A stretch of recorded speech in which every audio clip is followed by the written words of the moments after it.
Lon Po Po by Ed Young.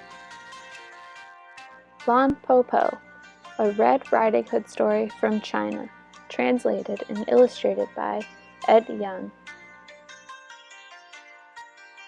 To all the wolves of the world, for lending their good name as a tangible symbol for our darkness.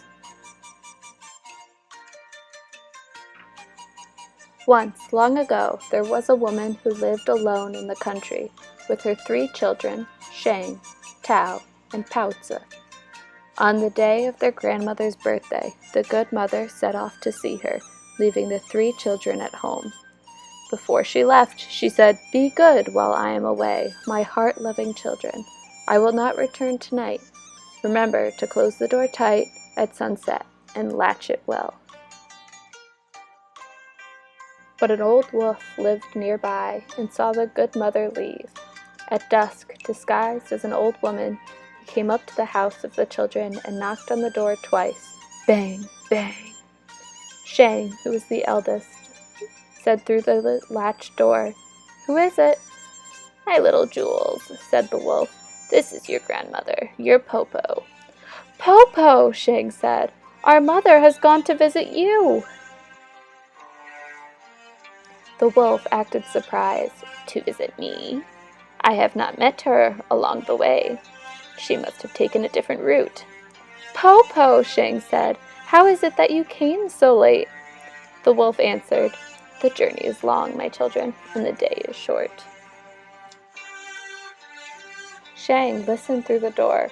"Po Po," she said, "why is your voice so low?" "Your grandmother has caught a cold, good children, and it is dark and windy out here. Quickly, open up and let your Po Po come in," the cunning wolf said. Tao and Paozi could not wait. One unlatched the door, and the other opened it. They shouted, "Po Po, Po Po, Po Po, come in!" At the moment he entered the door, the wolf blew out the candle. "Po Po," Shang asked, "why did you blow out the candle? The room is now dark." The wolf did not answer. Tao and Paozi rushed to their Po Po and wished to be hugged. The old wolf held Tao. "Good child, you are so plump." He embraced Paozi. "Good child, you have grown to be so sweet." Soon the old wolf pretended to be sleepy. He yawned. "All the chicks are in the coop," he said. "Po Po is sleepy too." When he climbed into the big bed, Paozi climbed in at one end with the wolf, and Shang and Tao climbed in at the other. But when Shang stretched, she touched the wolf's tail. "Po Po, Po Po, your foot has a bush on it." "Po Po has brought hemp strings to weave you a basket," the wolf said. Shang touched grandmother's sharp claws. Po Po, your hand has thorns on it." "Po Po has brought an awl to make shoes for you," the wolf said. At once, Shang lit the light, and the wolf blew it out again, but Shang had seen the wolf's hairy face. Po Po, she said, for she was not only the eldest, she was also the most clever. "You must be hungry. Have you eaten ginkgo nuts?" "What is a ginkgo nut?"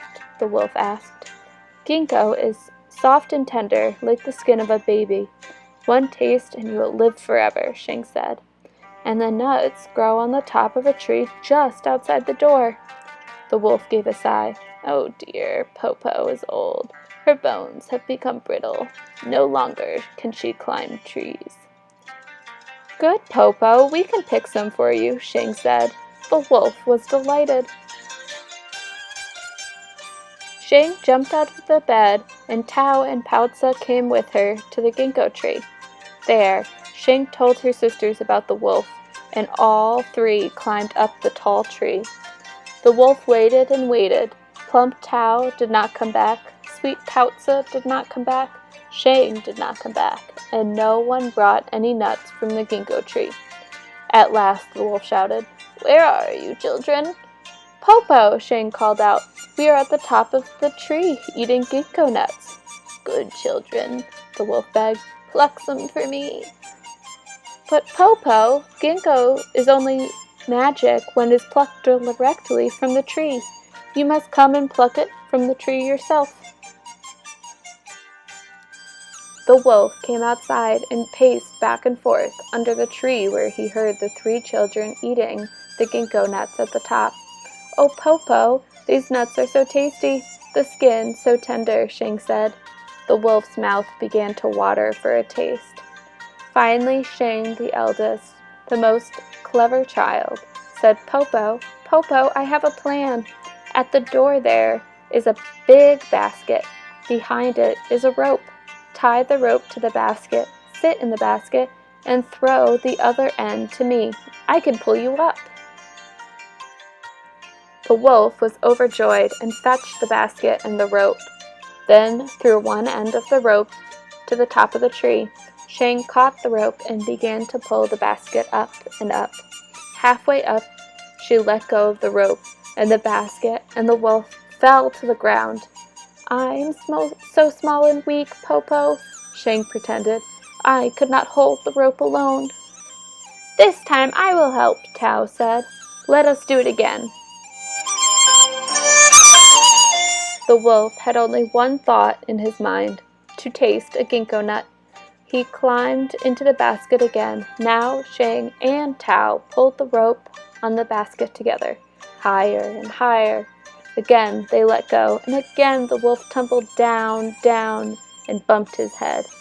The wolf was furious. He growled and cursed. "We could not hold the rope, Popo," Shing said. "But only one ginkgo nut, and you will be better."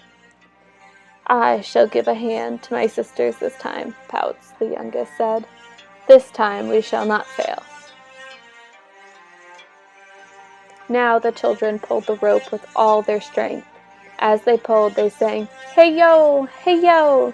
And the basket rose straight up, higher than the first time, higher than the second time, higher and higher and higher, until it nearly reached the top of the tree.